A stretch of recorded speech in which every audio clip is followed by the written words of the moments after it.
and the heart of Christ would break. And eventually I wanted to, like I said, I felt like I was going to die in the moment. I said, Jesus, if I felt anything more, I would die.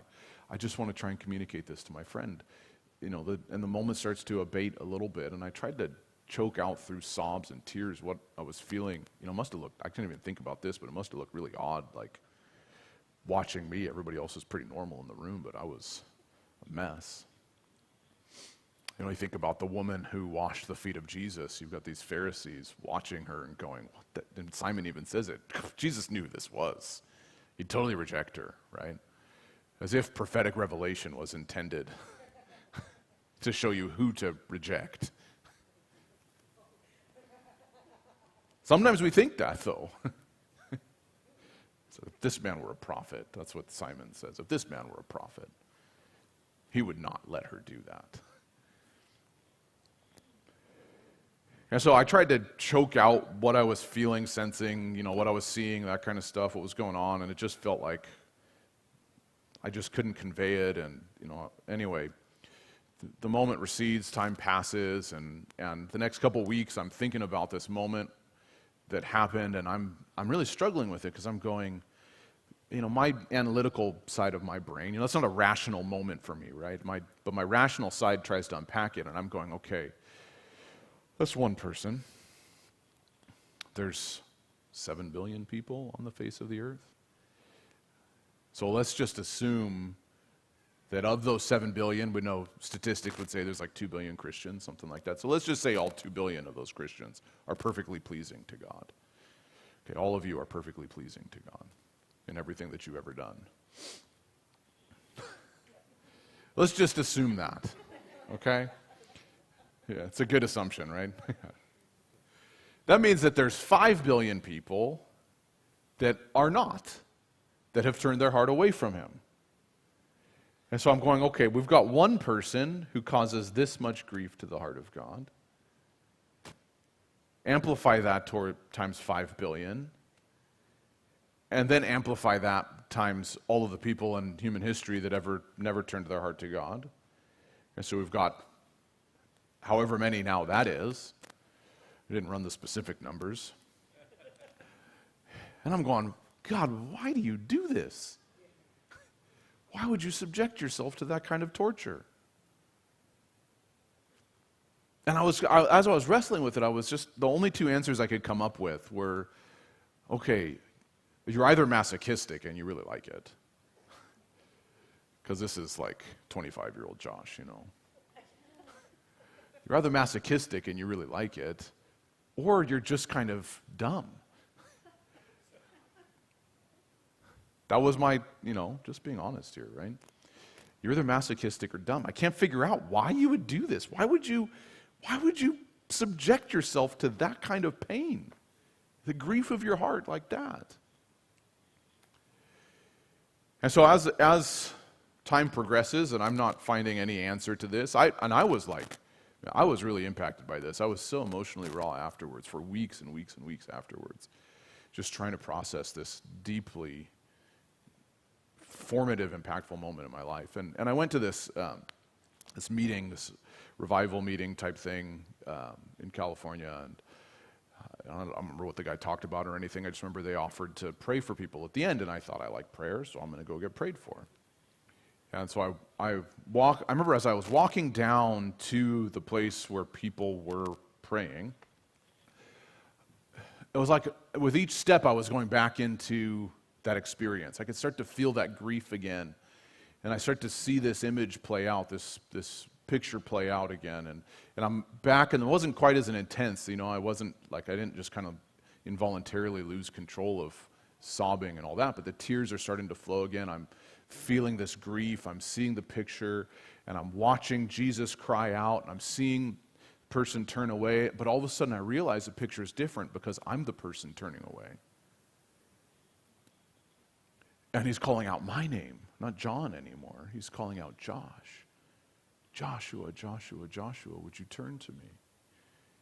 And I would start to turn, and I would turn away, and his heart would break, and I could feel the grief God had over the times I broke his heart. Joshua, Joshua, Joshua, and I'd turn away. Joshua, Joshua, Joshua, and I'd turn away. And the Lord spoke to me very clearly in that moment. And he said, you used to cause me this much grief, but now when I look at you, I only find joy. And like the light bulb went off. Oh my goodness, this is why you do it. Because when when it says why does all of heaven rejoice when one sinner turns? Why? Because the Father's rejoicing. Heaven's rejoicing because they've entered into the joy of the Master. You leave the 99 to track down the one. Why? Not because you don't care about the 99, because the one brings you joy. Just the light bulbs start going off. You do it because you find joy in us. And I tell you, like I said, that's been probably the most deeply formative moment that I've ever had in my walk with Jesus, but I still struggle to find that place of joy before Him. It's not like I had the experience and I go, great, it's all figured out. I always live from a place of joy. No, I was struggling. Just a couple weeks ago, I was struggling. I was just journaling out some of the ways that I had been feeling. And I wrote this: I feel alone, cynical, judgmental, isolated, hurt, frustrated, and angry, and I don't know what to do with it all. I direct it towards those I disagree with, but they're not even the source of those hurts, feelings, or bitterness. It's easier to direct it to nameless, faceless entities. I'm critical of all other opinions, and I even think my opinion is right. I'm not even sure my approach to the Christian life works. I'm arrogant, but I think I'm just hurt. I'm concerned I study and read not out of passion for Christ, but out of a desire to fit in. It's like I want to be more theological than relational, but that goes against the core of who I am. It's easier to withdraw into knowledge than open to relationship. I feel crusty. Who do I want to attract to me? People that think like I do? People that criticize the theology of others? People that are opinionated, hurt, and arrogant? Or people that are filled with the Father's good pleasure? Do I need a friend that thinks like me or a friend that loves me? And as I was wrestling with that, it's like the Lord spoke in the middle of it as I'm journaling this out and thinking about it and just going, I don't feel loved. I don't know why. And the Lord said this, just simple. You know how the Lord comes and He just says this simple thing? He said, when I said I only found joy in you, I did that before you were right.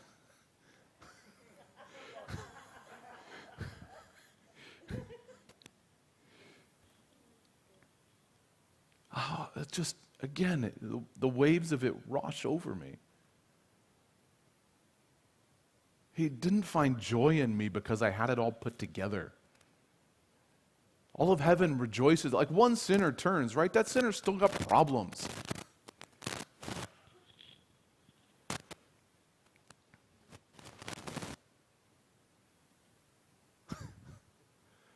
They still have problems. It's not like everything is put together. But heaven still rejoices over the one. He rejoices, regardless of whether you have it all figured out.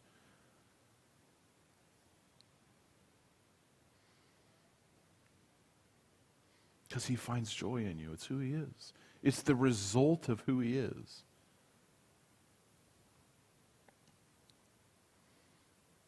And when He sees you, because you turn to your heart to Him, as I have thought about this experience with God, I realize you have the capacity, think about this. And I think this is theologically accurate. I know it's based on my experience, but I think I can back it up with Scripture, that you have the capacity to either grant God an immeasurable amount of grief or an immeasurable amount of joy, just in being you.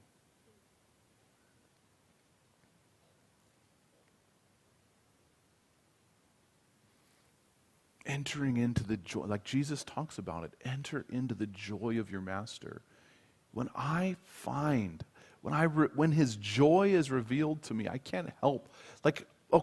my goal is not to convince you that you're going to be punished for every wrongdoing in order to motivate you to do better. My goal is to convince you that you are so loved that you can't see anything else but serving Him and loving like Him because of how lovely He is. I remember hearing another famous theologian who's probably just as crusty as I am. Well, we can't talk too much about the love of God, because if we talk too much about the love of God, people are going to think they can get away with whatever. Like, what is this thinking that we've invented in Christianity? Like, just get Jesus out of the picture. Let's go back to the Old Testament then. Because He looked pretty loving. And if He informs us of who the Father is, who God is, and we couldn't hope to know, like no man has ever seen God before, Jesus Christ comes and declares Him, like this means that we should take seriously what His heart looked like. And He called His heart meek and lowly. And He came in a baby in a womb, without a sword, without an atomic bomb, without a shotgun. As much as my son would think that would be awesome. The Lord asked me this question a number of years ago, and it's been probably one of the hardest questions that He ever asked me. He said, "Josh, what's your joy for ministry?" I don't know. I knew all the right answers. I remember one time telling I was thinking about that question. What is your joy for ministry? Can you give me the handheld, Tracy? What is my joy for ministry?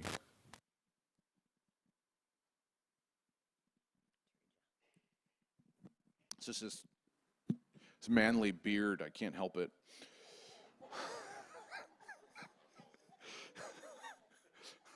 That's right, yeah. If you're in the club, then you're accepted. Yeah, that's good. What is my joy for ministry? And I'd sit there, and because I knew all the right answers, right? I could say all the right things, like, oh, it's wonderful when their face lights up when they know I've told them something about how lovely Jesus is. Or I knew all the right religious answers. But the question got deeper than that. I remember I was telling my friend, this is a number of years ago, a friend, actually John Thomas, I was talking with him about it. And, a friend of this church here. And I was telling him, oh yeah, the Father asked me this question, and I think I know the answer. And John says, like, oh, that question's hard because, like, you don't want to just give a religious answer like da da da da da. And that was my answer.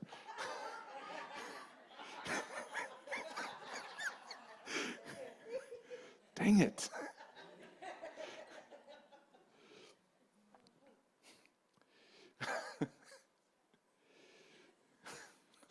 John, why do you do that? What's my joy for ministry? Seeing people's face light up or whatever, or,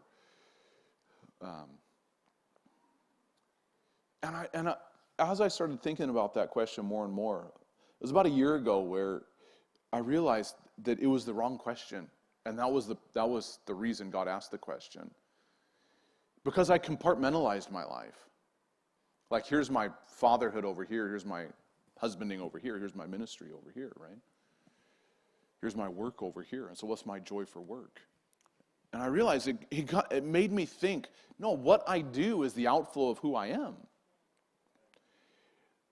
And if I wasn't doing this, I'd still be introducing people to the heart of the Father regardless of what I was doing.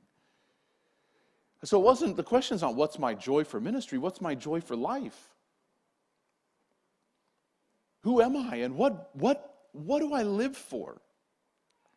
So I don't live for teaching on a Sunday, or I don't live for running a ministry or whatever. Just like you don't live for the business that you work at or whatever. You don't live for that. What is your life? What is joy for life? And I realized my answer today for what my joy for life is to be known by God and to know Him. And to realize how tangible that is. To be known by God and to know Him. And that is the place, in my life, that is the place of joy. To be known by Him and to love Him. That's our ultimate end anyway, so we might as well get started on it now.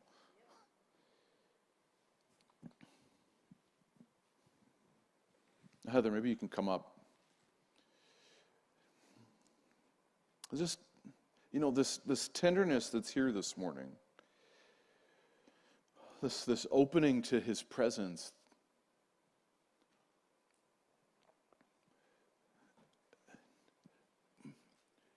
For God so loved the world that he gave his only begotten Son. Yeah, everybody knows that one, right?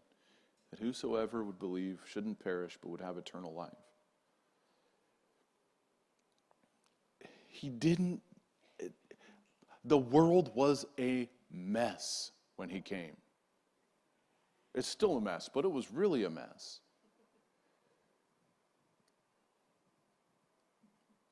You realize, I was looking this up the other day, that at the time of the birth of Christ, when you look up until, anywhere up until our modern era, the death rate of infants or children ages 0 to 1 is 25%.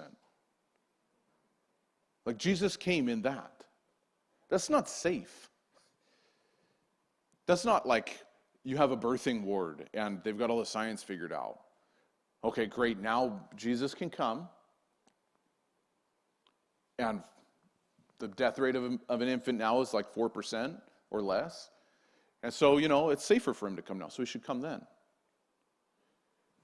It says 50% of kids before they reached adult age died. That line is pretty consistent across human history until our modern era. That would have been a lot safer for him to come in our modern era than it would have been for him to come 2,000 years ago. But he came before we as humans began to figure those things out. He came in the middle of the mess. He came in an unexpected way. We try and put together all the rules to keep ourselves safe.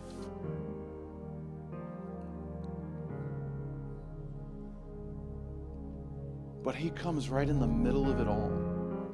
Not expecting you to have it all together. Not expecting you to have it perfected.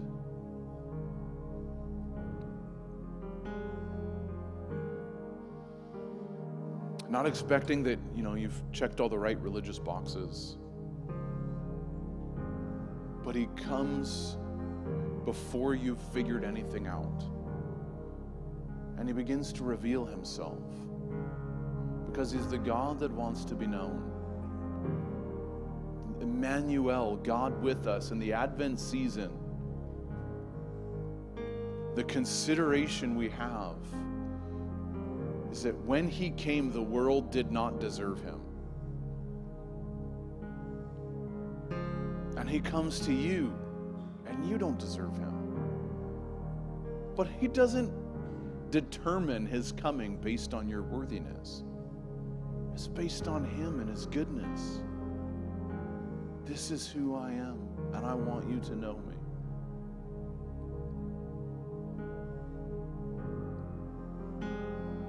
This is the beauty of God, the beauty of Christ. Is that God is not a God that's waiting to destroy you. He's a God that has sacrificed himself in love for you.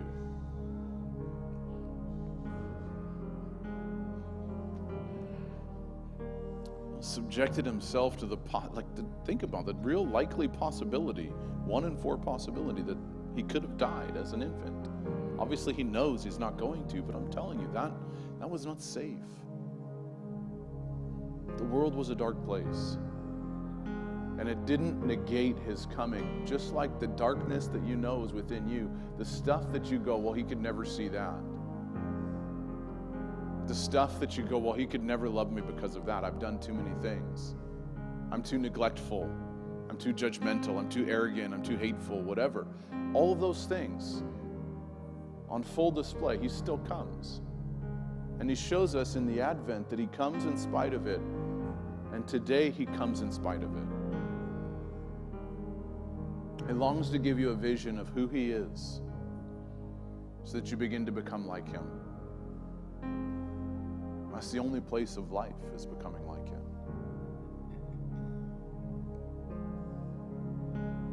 So what I want to do, why don't you just stand right now? What I want to do is just an invitation. And if you're in that place that says, I don't know how to answer that question. What's my joy for life? I don't know how to answer that question. I don't feel very joyful right now. I don't know how to move into that.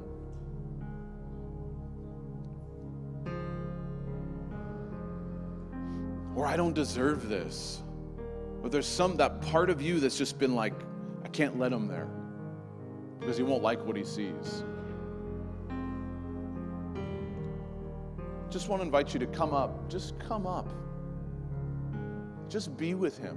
We're going to move into a time of worship, but just make your act of coming forward a declaration that I know that I don't deserve it, but I want to be with you anyway. He is that good.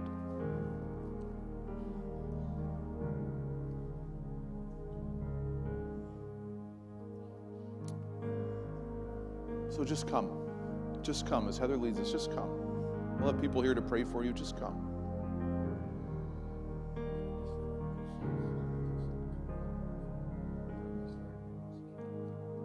Here, what do you want to share? You want to share that? I've just had a sense since Josh started speaking of him just saying, come as you are. Come as you are. It doesn't matter. Warts, wrinkles, spots, scars, whatever you have, come as you are. He loves you. He longs to touch you. He longs to touch you. So the invitation is here to come. We're going to worship.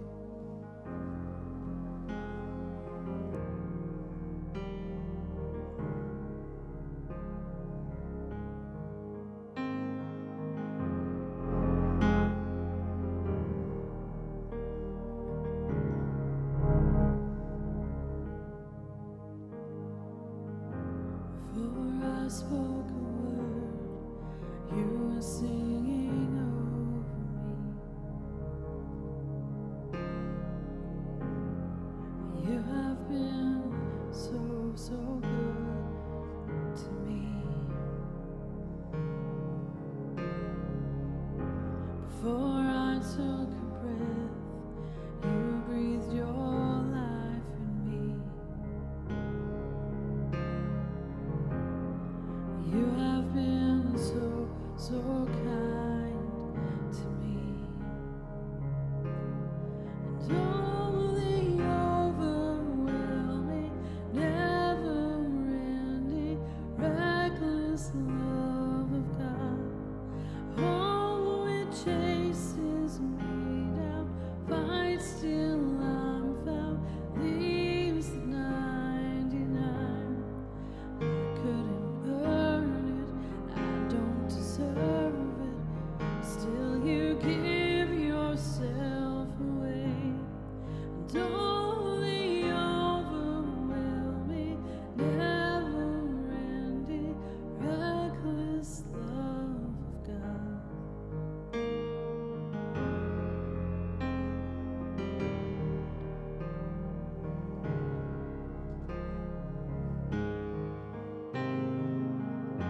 There's no wall you won't kick down, lie you won't tear down, coming after me.